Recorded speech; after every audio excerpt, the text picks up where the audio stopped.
तक तुम्हारा शरीर है ना, तुम लोगों की भीड़ कब तक है? जब तक यहाँ से मिल रहा है। जब ये सब बंद हो जाएगा ना, तो तुम लोग भी कहोगे ठीक है, आप कहीं दूसरी जगह जाओ। ये एक बहुत बड़ा सच है। पर मैं अगर अपने आप को ये मान लूं, तो मैं पूरी ताकत उसी को मेंटेन करने में लगाऊंगा। मेरा सारा समय, मेरी सारी शक्ति, मेरा सारा चिंतन और मेरी सारी चेष्टा केवल उसमें होगी। और जब वो पुष्ट होगा तो मैं और फूलूंगा, और उस पर चोट लगेगी तो मुझे गुस्सा आएगा। यही हमारे जीवन को विचलित करने के बड़े कारण हैं। अगर मैं जानूं कि मैं कौन हूं, तो ये सब चीजें छूट जाएगी। यथार्थ क्या है? मैं हूं। मेरे साथ जितने भी विशेषण जुड़े हैं ना, वो मैं नहीं हूं। न मैं मुनि हूं, न अमुनि हूं, न मैं ज्ञानी हूं, न अज्ञानी हूं, न मैं अवक्ता हूं, न वक्ता हूं, न मैं पंडित हूं, न मैं मूर्ख हूं। मैं हूं। क्या? मैं हूं, बस हूं, उसकी अनुभूति करो। जिसने इसे जान लिया कि मैं हूं, बस समझ लो वही ज्ञानी है। सबसे पहले जानो, मैं केवल एक आत्मा हूं। मेरे साथ जुड़े जितने भी विशेषण हैं, वे सब मेरी कल्पना है, संयोग के साथ मेरे साथ जुड़े हैं, यथार्थ नहीं है। ये भाव बोल अंदर जग जाए तो तुम्हारा सारा अभिमान और तुम्हारी सारी आसक्ति पल में विलीन होगी। फिर तुम संसार में रह करके भी उसमें रम नहीं सकोगे। वो आत्मा केवल ज्ञानी नहीं होता, जानने वाला आत्मा नहीं होता, अपितु जागृत आत्मा होता है। एक सुप्त व्यक्ति में और एक जागृत व्यक्ति में क्या अंतर होता है? सोया हुआ आदमी कौन होता है? जब नींद में रहते हैं, सोए रहते हैं, दिन दुनिया से बेखबर बेसुध होकर सोते हैं, कुछ अता पता होता है क्या? और कईयों की तो ऐसी प्रगाढ़ नींद होती है कि नींद में कोई उसको उठा के बिठा भी दे तो उसको पता नहीं लगता। कहने का तात्पर्य है कि सुप्त अवस्था वो अवस्था है जिसमें व्यक्ति को अपनी शुद्ध बुद्ध ना हो, और जागृत अवस्था वो अवस्था है जिसमें व्यक्ति को अपनी शुद्ध हो, बुद्ध हो। आप सब जागृत हो? आप सब जागृत हो? बोलो। महाराज अभी तो जाग ही रहे हैं। हाँ, नहीं हो तो सो क्यों रहे हो? ये भी पता है कि हम जागृत नहीं है, सो रहे हैं। ये बड़ी मुश्किल है। सोए हुए आदमी को तो पता ही नहीं रहता कि हम सो रहे हैं, पर तुम सबको पता है कि हम सो रहे हैं। संत कहते सोए को जगाना बहुत सरल है, पर जो सोने का अभिनय कर रहे हैं उन्हें जगा पाना बहुत मुश्किल है। यही हाल तुम लोगों के साथ। काश तुम्हें इस बात का एहसास होता कि हम सच में अभी सोए हैं, हम जागृत नहीं हैं, तो बदलने में देर नहीं लगती। हम भी कभी सो रहे थे। जिस पल मुझे भीतर से इस बात का एहसास हुआ कि मैं सो रहा हूं, मेरी आंखें खुली, मुझे शुद्ध हुई, बुद्ध हुई, अपने स्वरूप की पहचान हुई, गुरु चरणों में अर्पित कर दिया, आज यहां पहुंच गया। जानो, जागो, अपनी शुद्ध होनी चाहिए, अपनी बुद्ध होनी चाहिए, जीवन की सच्ची समझ होनी चाहिए। जाग जाओ। सोते सोते ही निकल गई सारी जिंदगी, बोझा ढोते ही निकल गई सारी जिंदगी। ये तो सब सपना है। जिस दिन जाग जाओगे उस समय समझ में आएगा कि मेरे साथ जो चीज़ें हैं वो क्या है, उनसे मेरा क्या संबंध। कोई व्यक्ति सपने में राजपद पाले और देख ले कि वो चक्रवर्ती हो गया, चक्रवर्ती का साम्राज्य उसके साथ जुड़ा हुआ है, क्या होगा? सपना जितनी देर तक है तब तक वो यथार्थ है, और सपना टूटते ही क्या होगा? राज खो गया, तकलीफ होगी राज के खोने से। तुम्हारे जेब से 10 का नोट गिर जाए तो तकलीफ होती है। इतना बड़ा साम्राज्य खो गया, आंसू नहीं बहाते? क्यों नहीं? कभी सोचा? रोज सपने देखते होंगे। अरे महाराज, आप सपने देखने की बात करते हैं, हम तो रात में क्या दिन में भी देखते हैं और सपने ही देखते हैं। और फिर कुछ भाई लोग सपना दिखाते भी हैं। ये जितने मोटिवेटर्स हैं, बुरा नहीं मानना, ये तुम्हारे अंदर सपना जगाते हैं, तुम्हें सपना दिखाते हैं। पर मैं बताऊं, ये सब तुम्हें बाहर से समृद्ध बनाने के रास्ते हैं। जिस दिन तुम अंदर से मजबूत हो जाओगे, तुम्हारा जीवन धन्य हो जाएगा।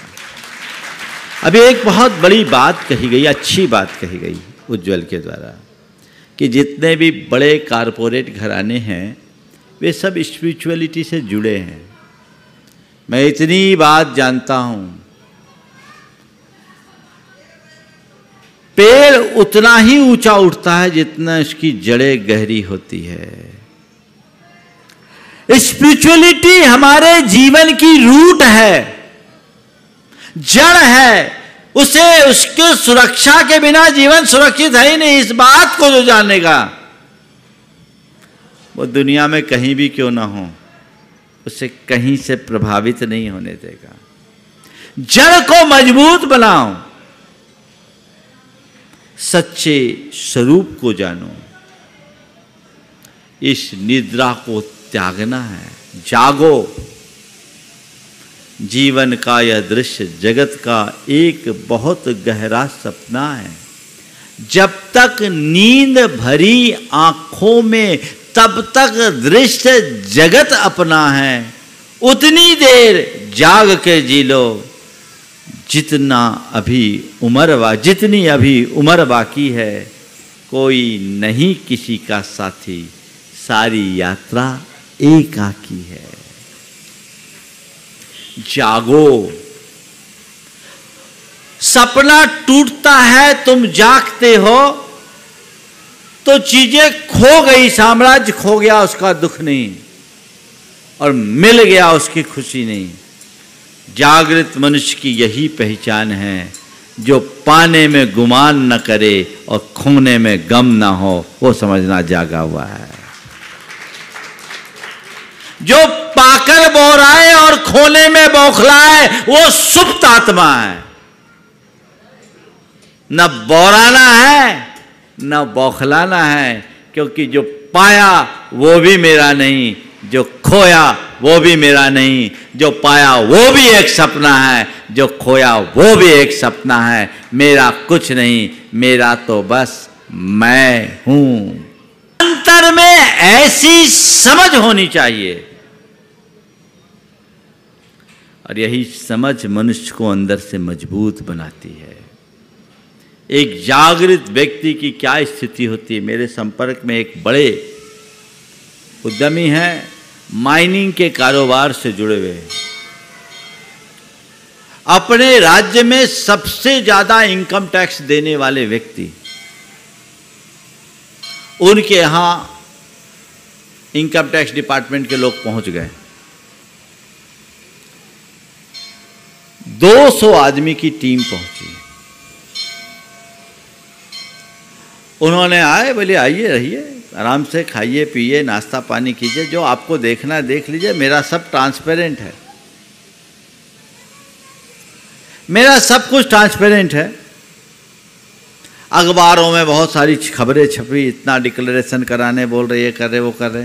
हालांकि आज तक का रिकॉर्ड है, इनकम टैक्स डिपार्टमेंट के किसी भी रेड में आज तक किसी को ईमानदारी का, ऑनेस्टी का सर्टिफिकेट तो नहीं मिला, और उस डिपार्टमेंट से कभी मिलेगा इसकी मुझे संभावना भी नहीं। संयोग से उनके परिवार का एक सदस्य मेरे पास आया, खबरें मेरे कानों तक आ चुकी थी। मैंने पूछा क्या हाल चाल है? उसने मेरे सामने उन्हें फ़ोन लगाया, तो उन्होंने जो बात कही वो एक जागृत मनुष्य की पहचान है। उन्होंने कहा मुझे कोई चिंता नहीं, गुरुदेव को बोलो आशीर्वाद दे, जो जाना है सो जाएगा, मेरा है क्या जो जाएगा। जो जाना है सो जाएगा, मेरा है क्या सो जाएगा। मुझे इतना पता है कि मैं गलत नहीं हूं। एक साधारण व्यक्ति के साथ ऐसा हो तो पहले गिड़गिड़ाता महाराज से कहो कोई आशीर्वाद दे, कोई मंत्र फूके, कोई चमत्कार कर दे ताकि इनकी बुद्धि सलट जाए, मेरा मामला ठीक हो जाए। ध्यान रखना, सामने वाले की बुद्धि को ठीक करने की ताकत किसी मंत्र में नहीं है, पर अपनी बुद्धि को निर्मल बनाए रखने की सामर्थ्य हर व्यक्ति के पास है। अपनी बुद्धि निर्मल रखो तो ये झमेला ही नहीं हो। तो जानो, जागो, फिर त्यागो। किसको त्यागना है? मोह को, आसक्ति को, अभिमान को, इसे त्यागो। ये सब उलझाने वाले कारण है, ये रुलाने वाले कारण है, ये दुखदाई है। इसी के कारण सारी परेशानियां हैं। एक बात गांठ में बांध के रखना, मुझे दुख देने वाला कोई दूसरा नहीं, मैं खुद हूं। मेरे भीतर का अज्ञान, मेरे भीतर का मोह रूप परिणाम ही मुझे दुखी करता है। इसे त्याग दूं तो हर पल आनंद है, फिर कुछ कहने और करने की नौबत ही नहीं आएगी। तो इस अज्ञान को त्यागो, इस मोह को त्यागो, अंदर से जागोगे, ये अपने आप इसे त्याग दोगे, फिर कुछ कहने की जरूरत नहीं पड़ेगी। और फिर जानने और जागने के बाद, त्यागने के बाद जो तुम जियोगे, उस जीवन का रस ही अलग है, आनंद ही अलग है।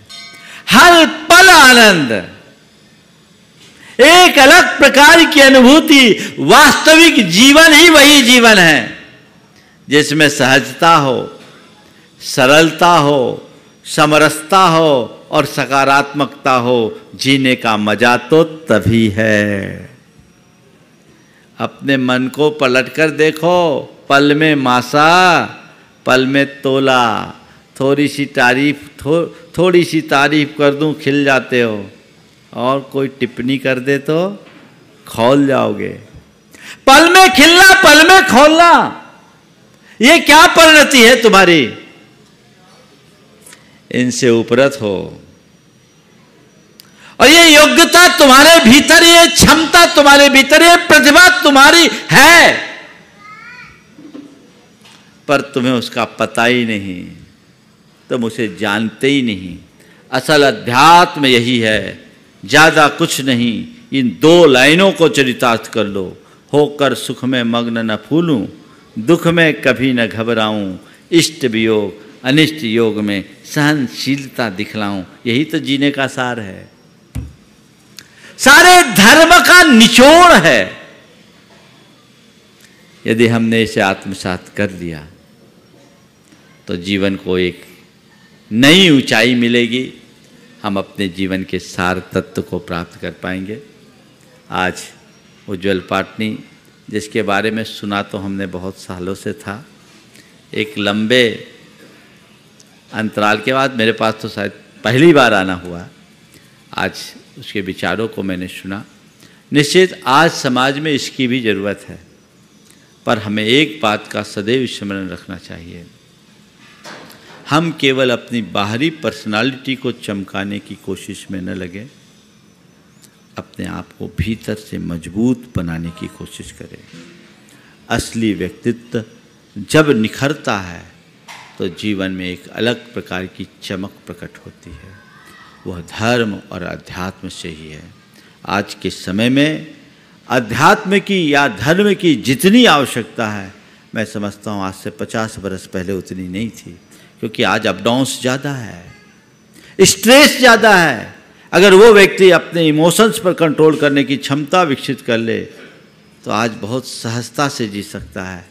और यह केवल तत्व ज्ञान के बल पर ही संभव है, यह अध्यात्म के बल पर ही संभव है। हम इस दिशा में आगे बढ़ें। मैं उज्ज्वल को भी आशीर्वाद देता हूँ कि इसके साथ भगवान महावीर की देशना को जन जन तक पहुँचाने की कोशिश करें। उस अध्यात्म को जो भगवान महावीर ने सर्वोदयकारी कहा, जो सबके कल्याणकारी के रूप में देखा, वो सबके जीवन में घटित हो और हम अपने और सबके जीवन को अच्छा बना सके।